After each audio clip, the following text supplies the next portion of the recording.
Hello again. It's Denise. I I am so busy trying to help you. I'm exhausted by it. Now, today's, are you ready? Today I'm talking to you about 10 tips to improving your food photography. Now, I just want to say something. I am not a photographer. I have always been a food stylist, okay? I never wanted to be a photographer. So both of you that are doing both jobs, God bless you because it's a whole lot of work. But all of these tips will help you whether you're just a stylist, just a photographer, or both. Okay, so that's what I share with you. Now we're going to start with number one.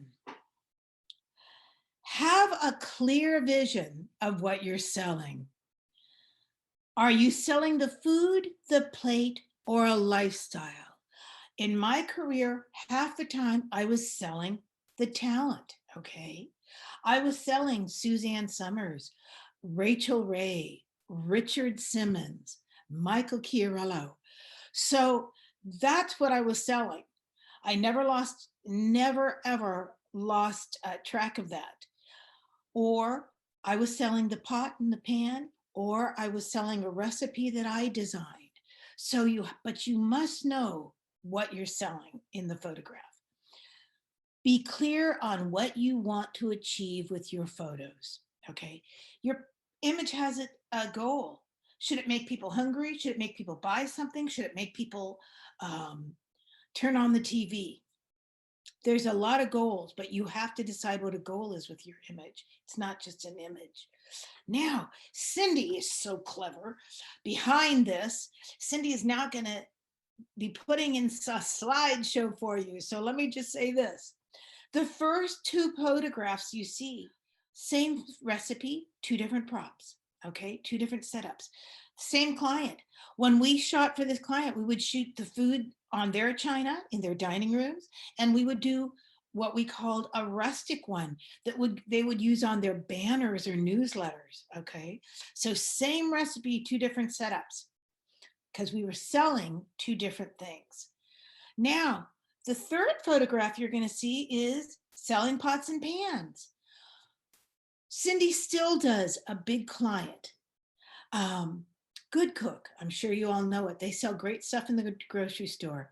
So Good Cook sells pots and pans and, peelers and twine and all sorts of stuff.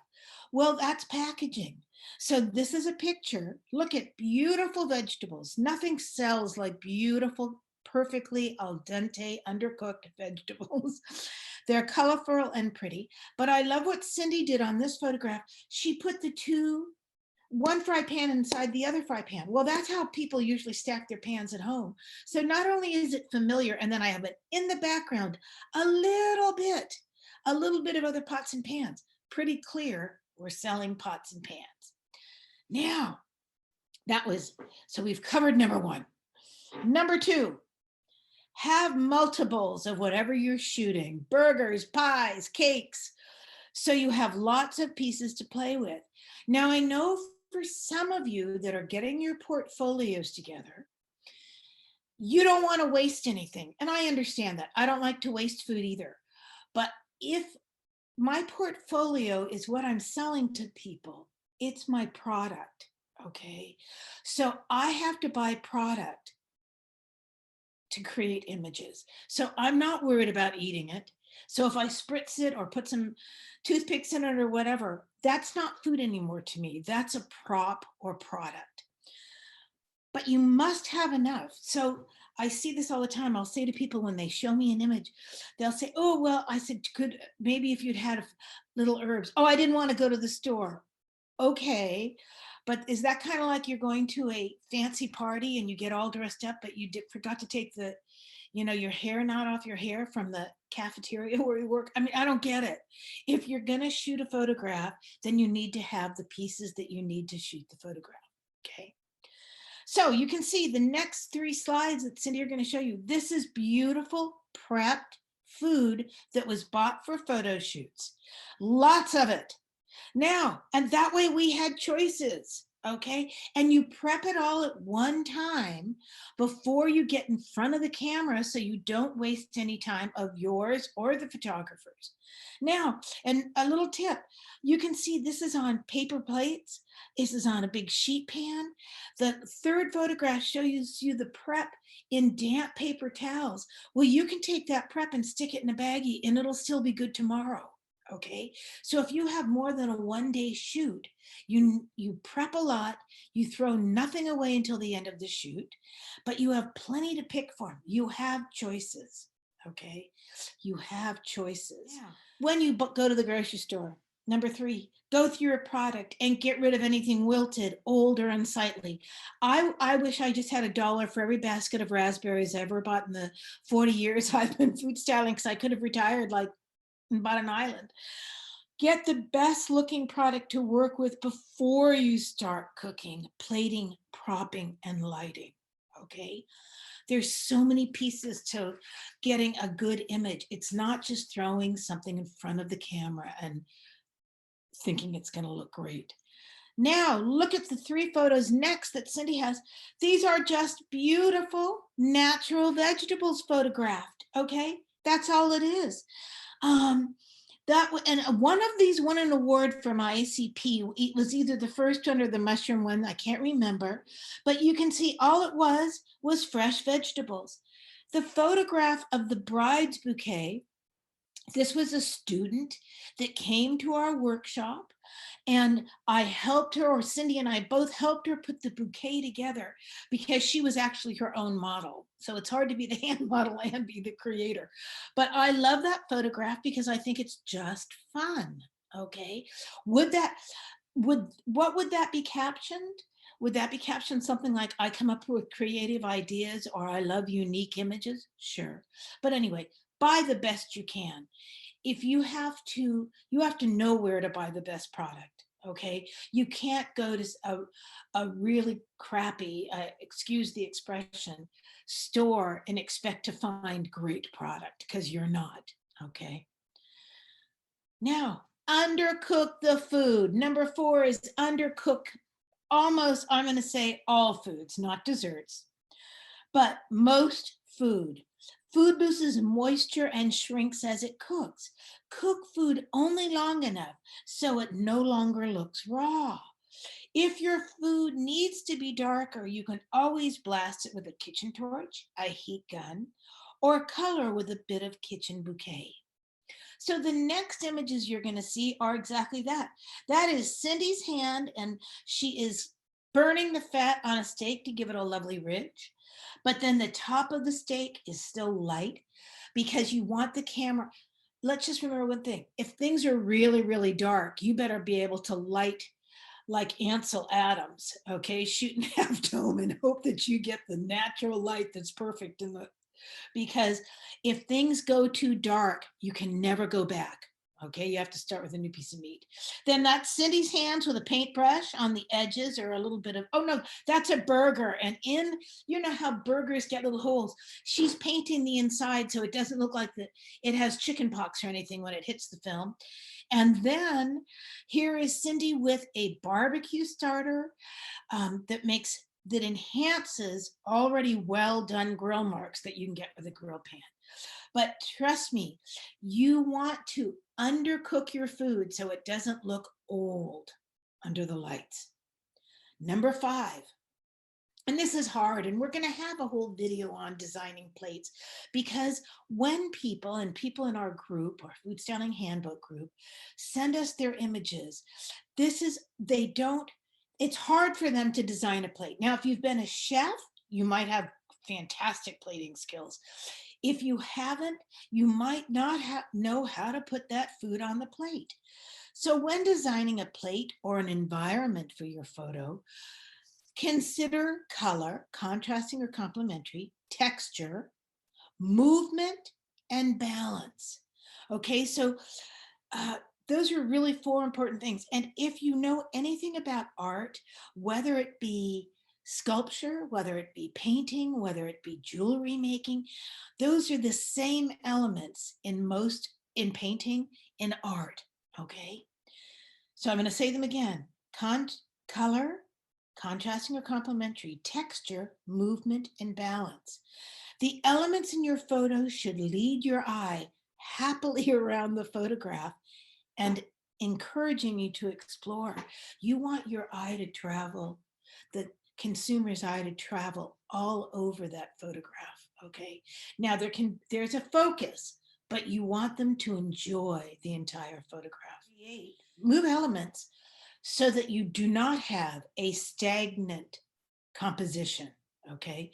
The camera has a stagnant eye. Your eye moves, but you want the elements to give you movement. Now, Cindy's going to show you 4 different photographs.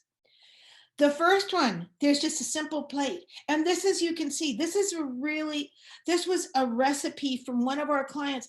I don't remember what it is. Is that cut up yams with some greens and some batons of beet apple or something? It was a composed salad, but I decided to leave this separate because all combined together, not only would it dye everything with the beets, but I had so little to work with. So I was able to form an arc, if you will, or some people call it a sea of ingredients to make it more interesting. Second one, chocolate meringue pies. They couldn't be any prettier. And just so you know, there were 3 dishes that matched. That's why we built 3 pies. And we took this photograph with 3. We took one where it was by itself. We took one with just 2. So when we had those pretty pies, we shot them until the sun was going down. Okay, because we got as much out of them as we could. Now, something like a pie, here's built in. Look at the rim of the pie. The flutes give me movement. The swirls of the meringue give me movement. Okay, and then I put little tiny cocktail napkins underneath it in different colors just to make them different. Okay, so they didn't run together. The next photograph is wontons, steamed wontons. I just loved them in the steamer. I thought they were beautiful, and it has bok choy, which is just one of the prettiest things you're ever going to photograph. So whenever I can use bok choy, I do, because it looks beautiful to the camera. And this is something, as you think about this designing a plate and environment, if your big act is beef stew, okay, like Julia Child's beef bourguignon, and you're shooting it for your blog, in that recipe, do yourself the biggest favor, put in 2 carrots, okay, so that you have something orange, and put in a sprig of parsley, something to break up all that brown. That's part of your job when you're designing a plate, okay? Now, and the last one was totally, this is called a prop driven. Those are those little appetizer things that were so big a couple of years ago. And it was, I think that's a ceviche in there that we put avocado in, tropical ceviche. And so instead of course, having them all in a row, I had the handles going in different directions so that it looks, I didn't want them to look like German soldiers. I wanted to look like they were freeform and fun. The color of the background is a piece of raw silk, and I picked it because it matched the shrimp or the salmon or whatever the pink was in the dish. So as you can see, these are up close. There isn't a question what we're selling in these photographs. Number 6, create elevation and more movement. Prop food up from the back to create definition. Make a hidden base under food to hold it in place using shortening damp paper towels, cosmetic wedges, or even cold mashed potatoes. Food that is too flat lacks highlights and shadows. Create some by lifting the layers and adding bits of food in between, food extra in between. Now this means this when you see these new photographs. Food doesn't want to stand up by itself, okay? So these photographs are manipulated. If we actually built a sandwich that big and that tall, it would be falling apart. So this was the first time, and I have to tell you, Cindy never built a sandwich. And I went in the back, so I'm working the set. You know, Cindy and I were one of the reasons, and I say this with all the dignity to each of you in my heart, 2 people somebody in the kitchen and somebody on the set picking props and styling, and somebody in the back, you know, uh, setting up all this food or styling it halfway, it makes the day go faster. The reason Cindy and I could accomplish so much and we had so many jobs is because we went as a two people. We got more done. People say to me, can you get 5 photographs done? I'd say we can get 10 photographs done. Okay, so that's just a thought. But food, I had said to Cindy, in the olden days of making a sandwich, we used to take 2 rulers, okay? Imagine 2 rulers, and you put the sandwich in the 90-degree perpendicular. Does that make sense to you? So you back that sandwich up to the ruler. And I came back and Cindy had done it differently with chopsticks, but she'd actually kind of built an elevator, which is a whole other story. But the bottom line is that sandwich has cardboard between it, toothpicks in it. It's backed up to a support. That sandwich just doesn't sit there by itself. And if you try to do that, you're going to make yourself so frustrated. There's a big bamboo skewer through those cupcakes. Okay.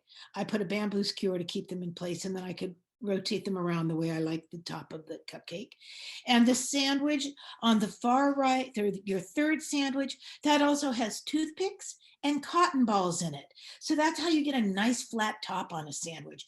Will a piece of bread lay flat on a sandwich that has ripples and stuff? No, but then all you're seeing is the ripples.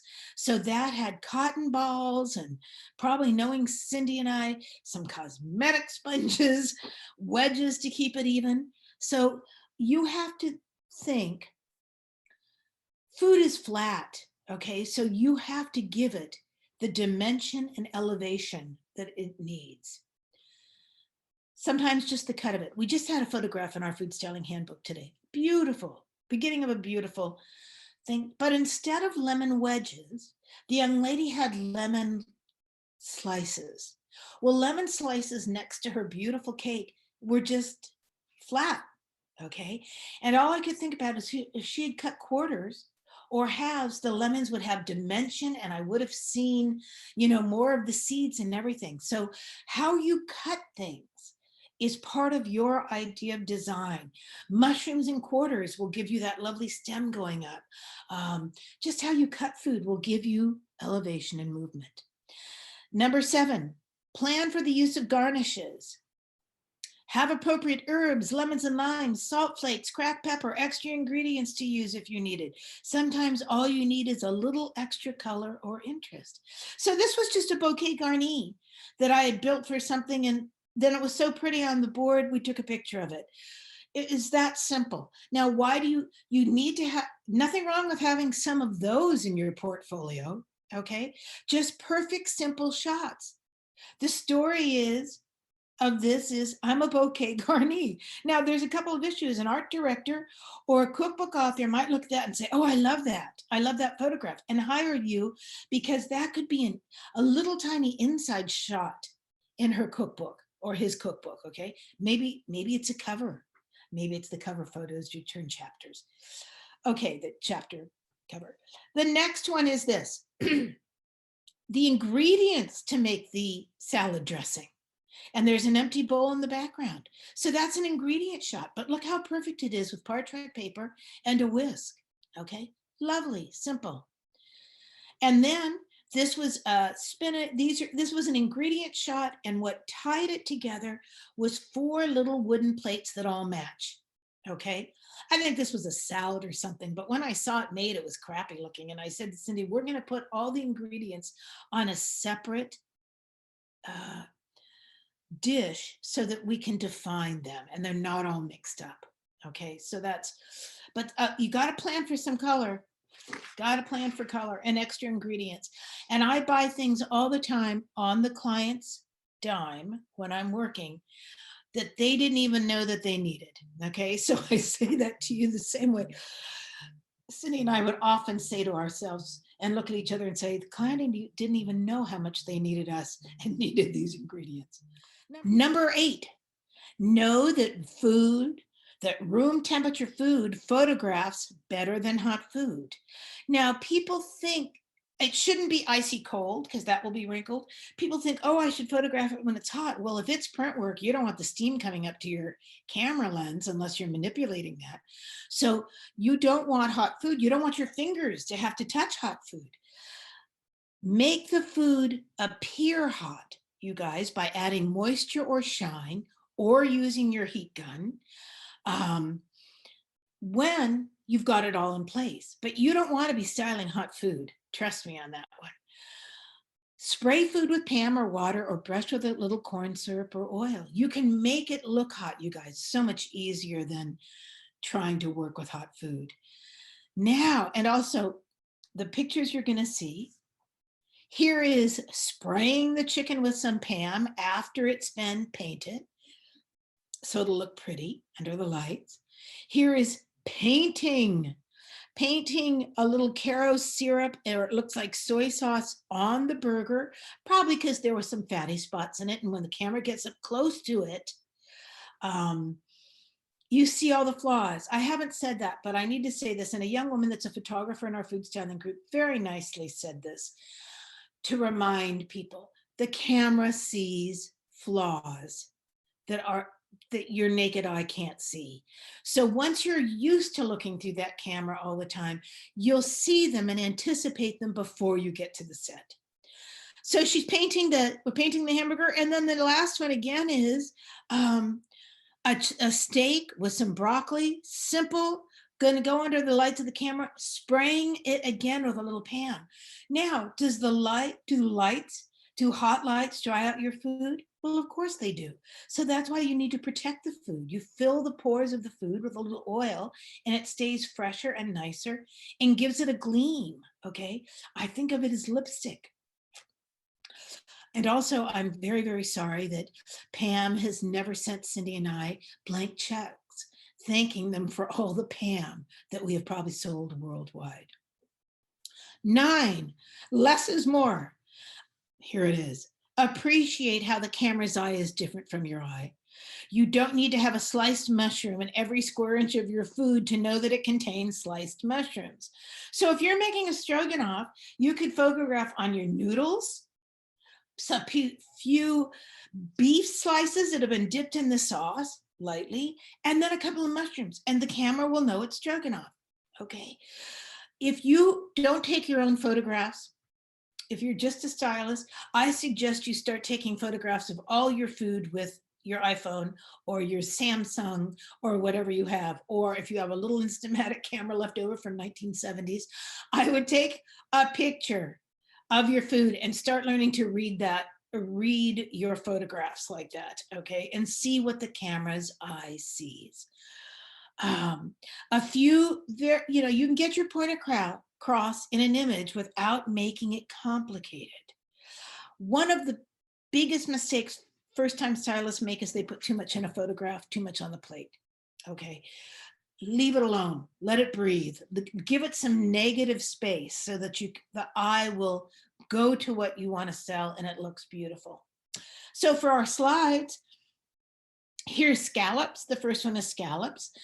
And it's some vegetables some scallops on top of the plate. I picked that plate on purpose because of the blue waves, because scallops come from the ocean. So I love seafood in blue because I think that's a natural association that people have in their minds, that the ocean and it's seafood and it's fresh. And those were zucchini noodles, I believe. And that one has the fork on the side of the plate. What does that do? It gives you some movement. It looks like there's going to be an action. Someone's going to eat that scallop. You can see that this is food styling had changed. That food's not perfect. We left the splits in the scallop and there's sauce coming off the vegetables. That's a very natural looking plate. Okay, that's a naturally organized, styled plate. The next one, now this is a wonderful story. I love this picture. This was a salad that someone had in a cookbook and it was not well thought out. Okay, this happens a lot. So if you're doing a cookbook shoot and your cookbook author is on set with you, you can't say things like, Jesus, this is a terrible recipe, even when it is. You can see it had peas and those little corn and hearts of palm. So this is, a lot of vinegary thing going on. And when we mixed it together, everything was long, oblong. Everything was cut in these long pieces. And Cindy was struggling when she first, and when I looked over, I said, Cindy, make that a composed salad. Make it a composed salad. Like we learned, Cindy and I both went to the same cooking school. We went to the CCA in San Francisco. So, and if you know that the French, a composed salad, that's what they mean. So look how beautiful it is. To me, it's like a bouquet. It's absolutely magnificent. And then the double plate, because the salad plate was small, just gives it another environment. I love that picture. I don't think Cindy was sold on her own styling for a long time on that picture. I think she thought, huh? But it's because she was struggling. And then the minute, but it's a beautiful photograph. And now I want to eat it. I don't want to eat it when all those sticks were mixed together. Okay. Then this photograph, those are the same wontons you saw before, but now they're on the fancy dinner plate on the cruise ship. Okay. And little sauces. And I think there was a julienne of those vegetables, ate bird's nest. So that's how you see it. All white, very clean, very simple. The food stands out. And then this one is one of my favorite photographs. And this is brown linen, brown plate, chocolate cake, chocolate sauce, okay, with a fork. Now this only works because the lighting is perfect, okay? This may have been where, and if you don't know, there's two photographs the photographer takes, okay? Identical, but one has different lighting and they put them together. Okay, and that's how you get different highlights. It's a beautiful photograph. And again, the big old crack in that chocolate cake. When I first started styling, I would have had to fix that chocolate cake. And as years have gone by and people didn't care that things were perfect, the top of the cake actually cracks. Now we leave the cracks there. How lovely. And number 10 is you need to develop your own style. Study photographs you like. What do they have in common? What don't you like? And what do you love? So I say this, see people all the time, and this comes again, we have such wonderful conversations in our food styling handbook, and I'm so grateful to people that have joined and people that talk to everyone. People are at all different levels, but let me tell you something. When people put something up and they say to me, I don't know how to, put the steak on a plate, Google steak. Okay, go to the beef board, go to certified Angus beef. They've got photographs that they have paid thousands of millions of dollars for. Copy one of those photographs. Okay, now by the time you're finished, it will look different than theirs. Okay, but there is nothing wrong with looking at, when you go to a bookstore, look at the most beautiful cookbooks and imagine how you would have styled it. Okay, you need aspirations, you need to look ahead, and I'll tell you one thing, you need to develop your own style. Okay, now in the same vein, I want you to know this. If Cindy is putting all these pictures that are on my cheat sheets that Cindy created for me that are downloadable for you, all of these pictures, they're not the same.